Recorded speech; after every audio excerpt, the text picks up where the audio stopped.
Log on to www.orientalinsurance.org.in. I live the grand life, and it starts with a big screen. I travel to places where the mountains kiss the clouds. I see the sky change colors to every possible shade, and share this experience with my world. I have a special seat for movie screenings. Presenting the new Samsung Galaxy Grand smartphone experience redefined.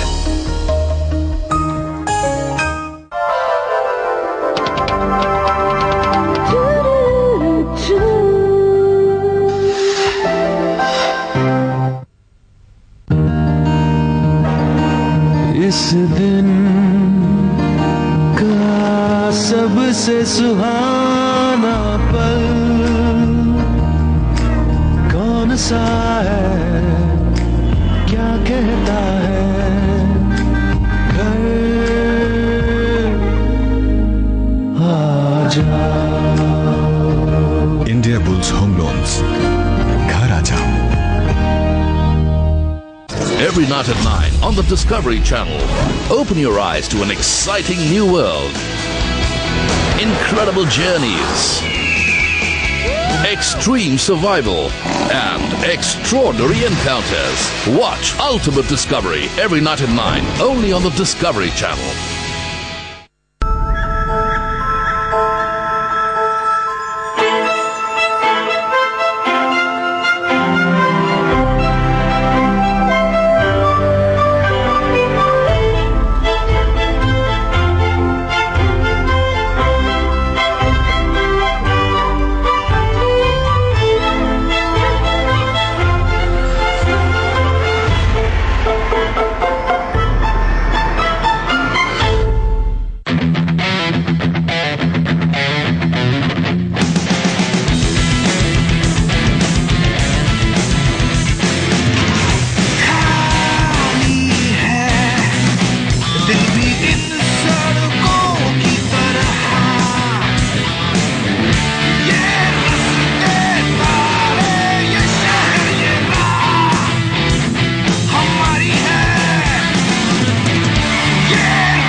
Wakudoki inside. इस दिन का सबसे सुहाना पल कौन सा है, क्या कहता है घर आजा। India Bulls Home Loans. घर आजा।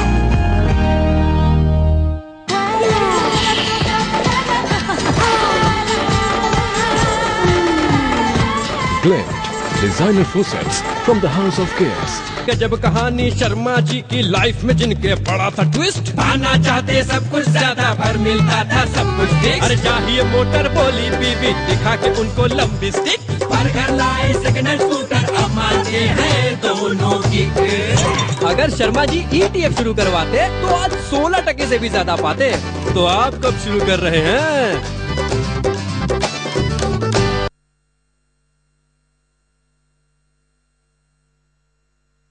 Every night at 9 on the Discovery Channel.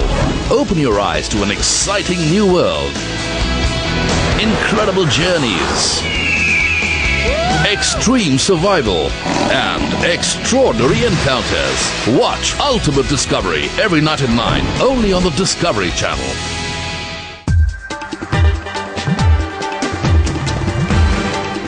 This is NDTV, and you're watching NDTV 24/7.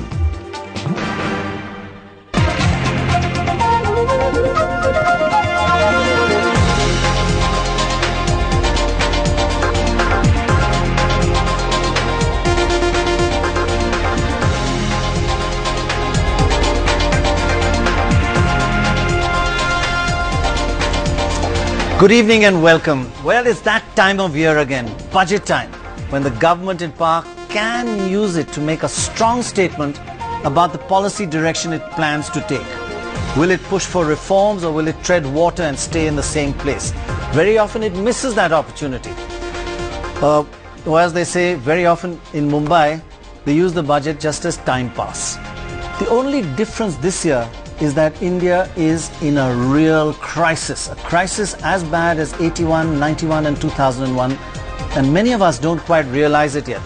And an indication of the crisis that we are in is as follows. Our sovereign debt, that means our government rating, is currently ranked just above junk bond level. One slip and the world will rate India's bonds as junk. Just that thought, believe me, the thought of India hitting junk ratings and the implications in the election year is what terrified this government more than anything else while it was framing the budget.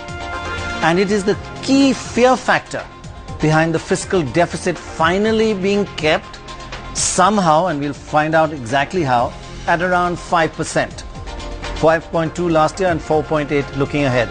That may just save us for temporarily at least. But let me tell you, in this budget, if it actually hit 6% fiscal deficit, India would be rated junk. And that is a terrifying thought. So the finance minister got through that particular hurdle. But the next global watch list is whether India is still on the path of reforms or not. If we are seen to have slowed down on that front, or maybe stopped it altogether, it won't be long before India's government bonds will be downgraded to junk, even at that 5% fiscal deficit. So in many ways, this was actually no ordinary budget. There's a global guillotine hanging just above all our necks. And that's what we are fighting against. And does this budget satisfy the world, or are we going to be in trouble? That's one of the key focuses we're going to look at over the next hour. And we've got Arun Shourie, a great economist, a former minister and an author of several books who reads more than all of us put together. Thank you very much, Arun, for joining us. Naina Lal Kidwai, the new CEO of the Women's Bank, oh sorry, not yet, President of FICCI. And we'll be joined by Jyotiraditya Scindia, who is Minister of State for Power with independent charge, and Narayan Murthy, another thinker, analyst, and perhaps a nationalist at the forefront. Thank you very much for joining us.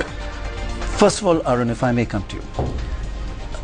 Budgets in India are beginning to look a little obsolete. You know, they go into minute details. We are going to do something on plastics. We're going to do something on television sets. We're going to do something on SUVs.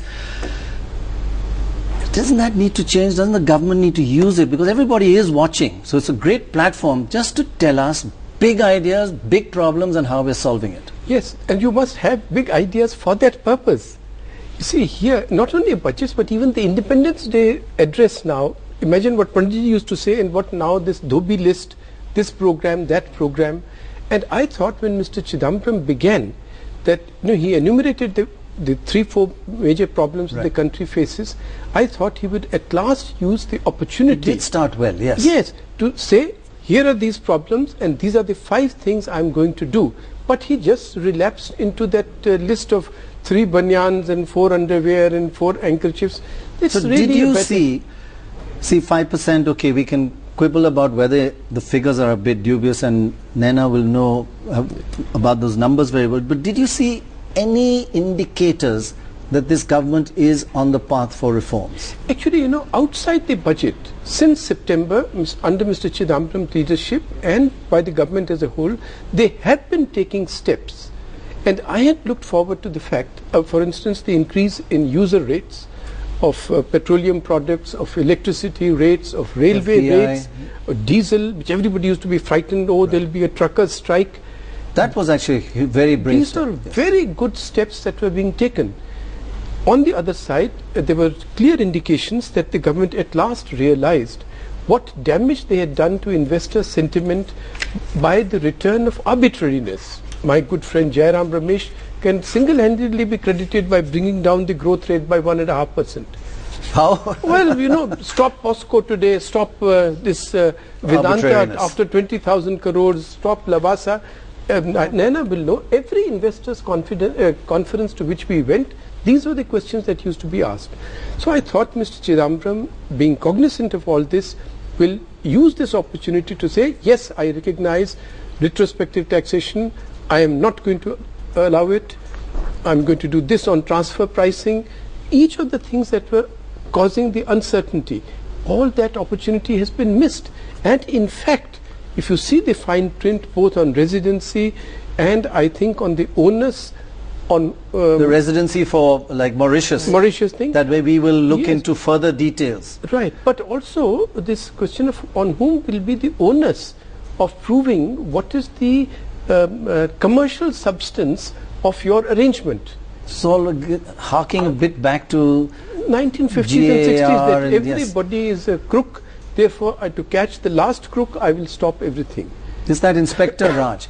Now, Naina, you've looked at the figures. I just want to understand the first hurdle that was really hanging over this finance minister, this fiscal deficit. Yes. The world was worried. All the rating agencies were very focused on it should come down to 5%. Has he achieved that? He says, the numbers say it does. Yes. Are you convinced by that? I'm pretty convinced as to the seriousness to get to the 4.8, and if you look at the fact that it is 5.2 for this year, albeit largely from cutting back on planned expenditure. Yeah, 75,000 crores down. Yes, and you know, maybe we do have to look at the ability of country to deliver on large expenditure plans. Right. It's probably just as well that we don't spend when we can't know as to how it will get absorbed.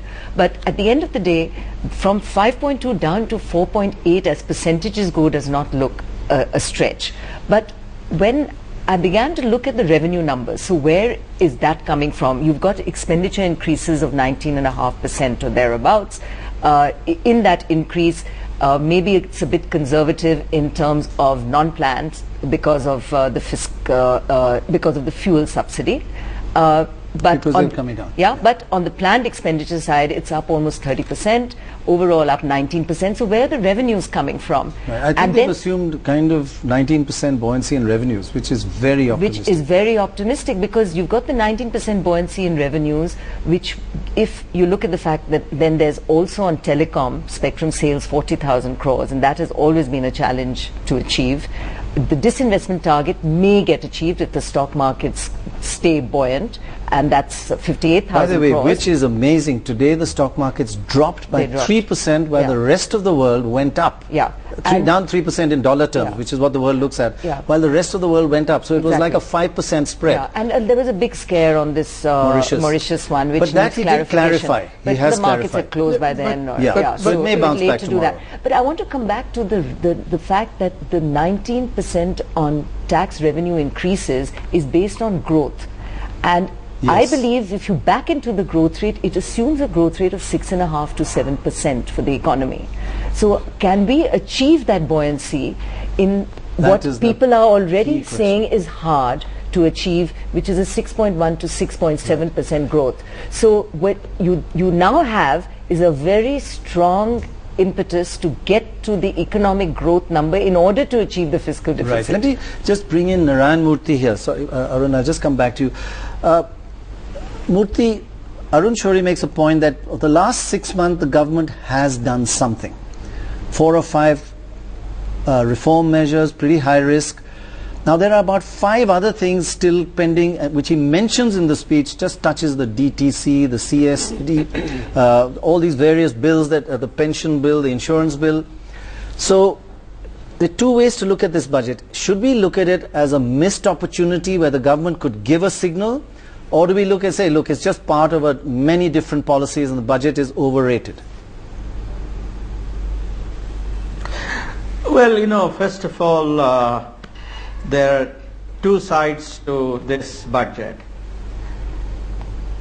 In keeping with the UPA's objective of making life better for the poor and the downtrodden, the finance minister has increased allocation towards health care education, towards food security, towards urban housing, a women's bank, microfinance, SIDBI, all of that. Right.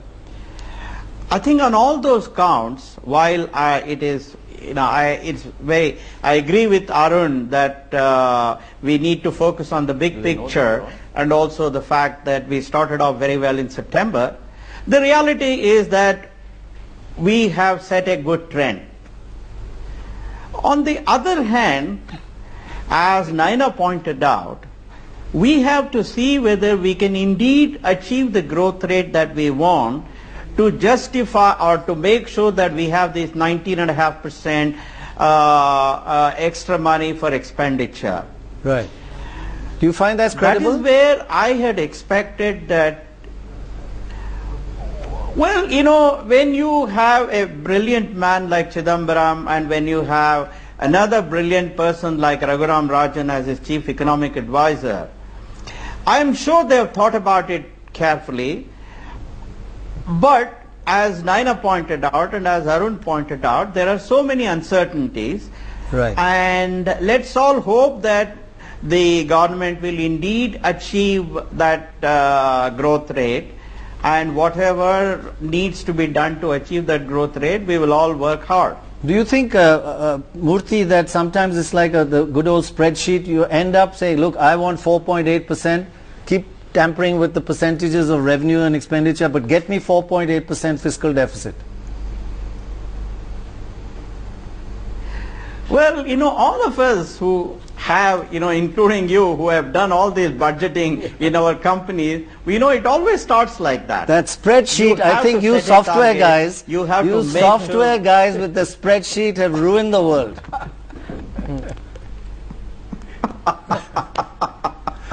Well, you are a brilliant man, so I can't argue with you. No, Arun wants to say something. We all need it. We all need that. Sir, I think just one point on your hope for growth being 6.7% and therefore revenue buoyancy being that much. Firstly, on the expenditure side, we must wait. People are not going to believe just a budget figure. You're going to see it actually unfold. Unfold, because just wait till September for the supplementary grants and what happens after that.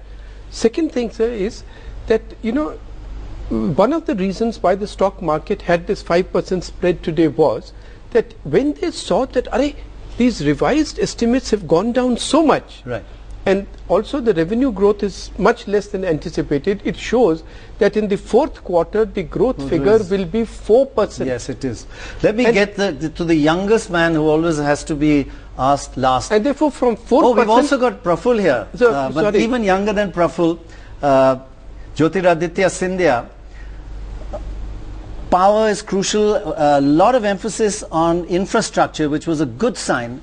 But does India have the money for it? That's what we are wondering. How do the numbers add up? How do you see it? Well, I think you've hit the nail on the head. I think to restart the growth cycle, you have to look at investment. And let me say this, that within the investment cycle, close to about 40% of capex is driven by my sector, which is power. Right. And what you need to do to make that happen, it's $1 trillion requirement today, of which close to about 47% has to come from the private sector. Let's also remember that this is a sector, unlike services, which requires a high degree of leverage. And the debt markets and the bond markets in India aren't close enough to where they need to be in terms of depth. Right. So I think the finance minister has taken a very strong step towards the creation of a much more robust debt market. Through institutional networks, through increasing the tax-free bond level from 25,000 crores to 50,000 crores, particularly for the highway sector, setting up a regulatory authority for the power sector, extending Section 80 IA so that people can get a depreciation benefit over the next 10 years for those who set up their power plants. So many steps have been taken. Off-budget items are also high on the agenda. The Cabinet Committee on Infrastructure, of which I am a part, Pranoy, has met twice in the last month and a half. We've actually given the green signal for very large infrastructure projects. Case in point for you, in my sector, North Karanpura, which had been hanging fire for almost about 12 to 14 years, has now been approved. We're talking about a 15,000 crore investment by NTPC alone. So I think the agenda is very clearly spelled out for manufacturing. The fact that an investment allowance has been created for any company that invests greater than 100 crores, a 15% additional depreciation surcharge. So an impetus has been given. But let me say this to the people who are worried about the fisc and the inclusive agenda. India needs a high growth path with an inclusive approach. And I think that's what the finance minister has articulated. The 11th plan has had a growth rate of greater than 8%. Tell me a few steps you're going to take. There are apprehensions there. In your sector, in the power sector, which as you say is so crucial, and you've got independent charge of your ministry, few key steps you're going to take to make sure we really have a push in the power sector. Well, we've already started in right earnest, Pranoy, and if you look at the whole, the key fundamental is that you need to make the whole value chain remunerative. And there are four distinct portfolios in that value chain. Generation, transmission, distribution, and then the last mile. On the generation side, there's a key issue of bringing into place commissioning of plants. In the last 100 days, we bought on-target commissioning and commissioned close to about 4.5 gigs of plants. For this fiscal, we'll be closing 31st of March at 17 gigs. There is an issue of fuel shortage. We've cleared out all the issues on the FSAs with the coal ministry. Close to 29 gigs out of the 60 gigs have been signed. NTPC will sign another 15 gigs in the next 2 weeks or so, and the private sector will follow. On the issue of coal shortage, which is apparent, because the power sector gets 377 MTPA of coal, almost a 20% shortage, the cabinet has taken an in-principle decision to allow coal price pooling. The mechanics of that is being developed in an iterative process, going back to the comment that you made on spreadsheets by me and the finance minister along with the coal minister, and we'll have a constructive model in place in the next week to 10 days, which we will approve. The key issue here in this sector is distribution, and I think Naina will bear me out on this. The financial health of the DISCOMs is priority number one for me as power minister. Okay, that's the financial health of the DISCOMs needs to be rejuvenated. They have a cumulative loss of close to 92,000 crores, a short-term liability of 1,90,000 crores, and that's why we put the financial restructuring package in place, which the finance minister alluded to in his speech. Close to about 8 states have committed to coming on board. We're restructuring their short-term liabilities of close to 140,000 crores.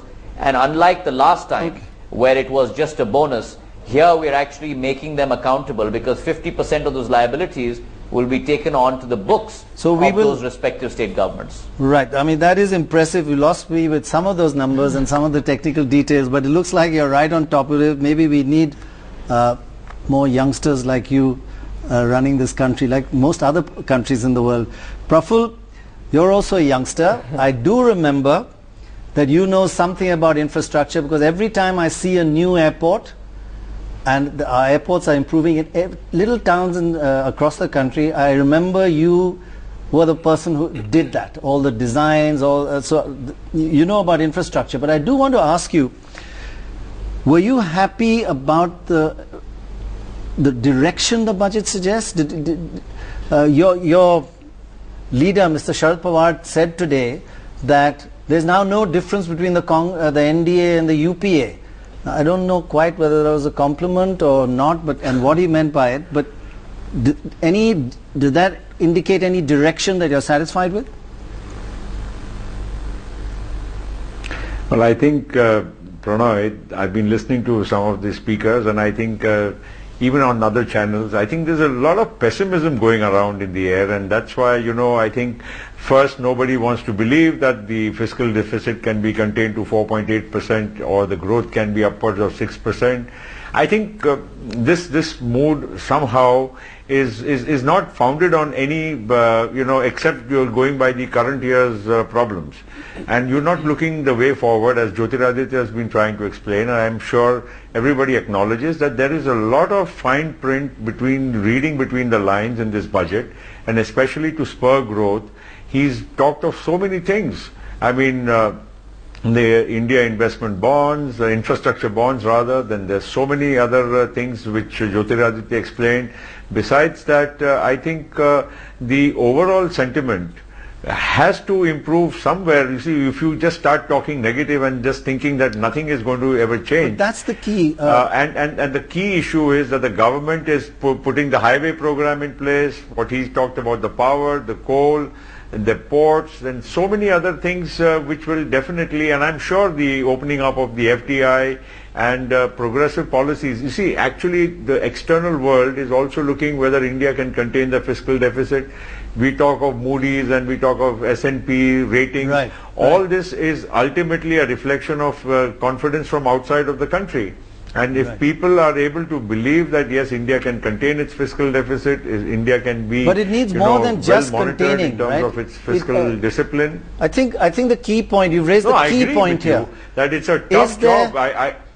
Is there enough in this budget? I have a lot of sympathies for the finance minister, because it's not so easy for him to come with some magic potion overnight and tell everybody, hey, everything is good.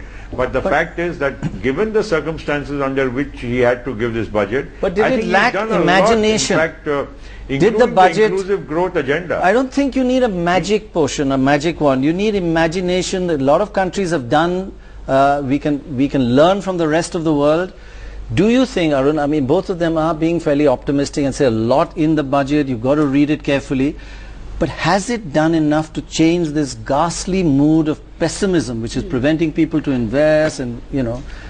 Pranay, this whole, there's almost a charge in what Praful was saying or Jyotiraditya was saying, that as if somebody points to the reality, he's being pessimistic and is trying to talk the country down. That's not the case, Mr. Patel. As you know, I'm among the admirers of the work that you have done in airports. I've said that many times, like Pranay.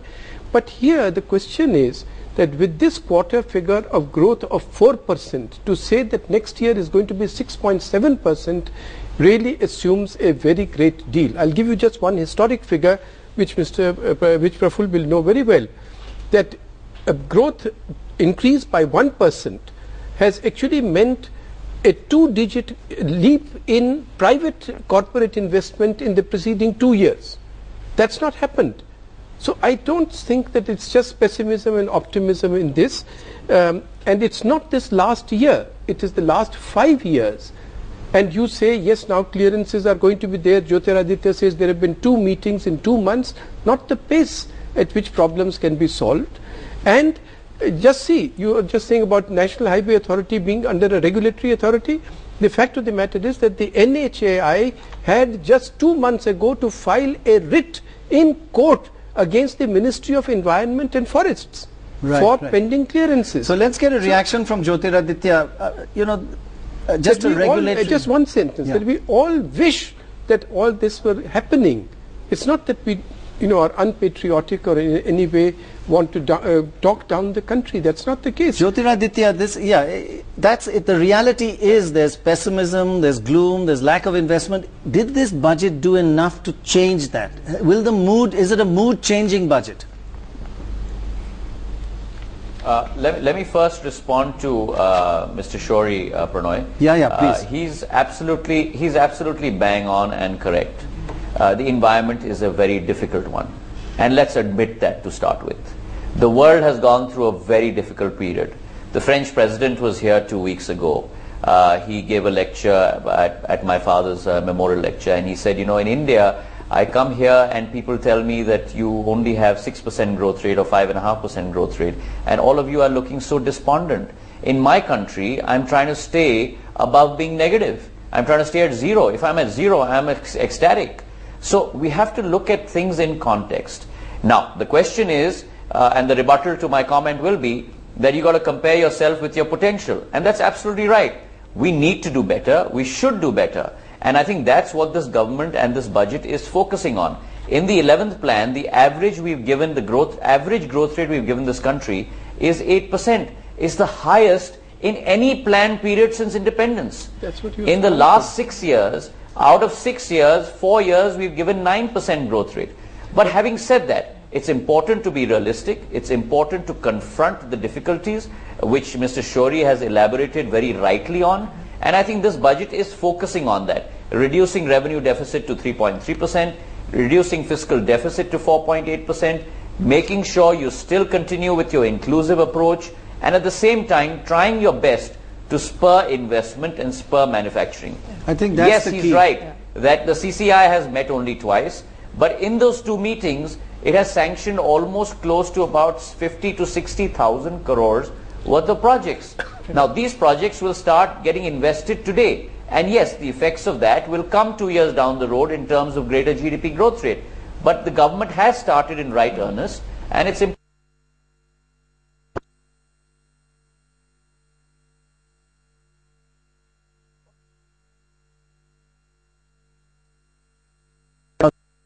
We're getting two kind of different perspectives of reality. Yeah. Is this budget going to result in more investment? Simple as that. Well, I want to pick up on where Jyotiraditya's highlight meetings and the clearing of the power sector there. And some of the estimates we've done at FICCI suggest that if we could unlock all the projects that are stuck, we could get 1% back into the GDP of the country. The ICOR, which is the capital output ratio of the country, has dipped from 4% to 5%. The Prime Minister's Economic Advisory Council suggested 3 was the right number. We've got to make the capital we already have work better for us. Right. It's not about more money, it's about making the money that's stuck work. And in doing that, we will also cure another problem which the economic survey yesterday pointed out, which is the growing NPAs, non-performing assets of banks. So I think this thrust on what Jyotiraditya set out, and indeed if CCI is clearing these projects, we want to hear more about this, and we want to make sure that we can unlock that, which in itself is not going to require more money, it's just going to make the money that has gone in work better for us. Now, we were together at FICCI across industry, and I must say the mood was positive. I think the opening statements made by the finance minister were very strong in terms of being pro-growth, and the fact of also containing the fisc at the 4.8 are both excellent objectives, and ones frankly which industry was looking for. A third one, which I think has also been addressed to some extent, is how do we see savings go up and productive investment.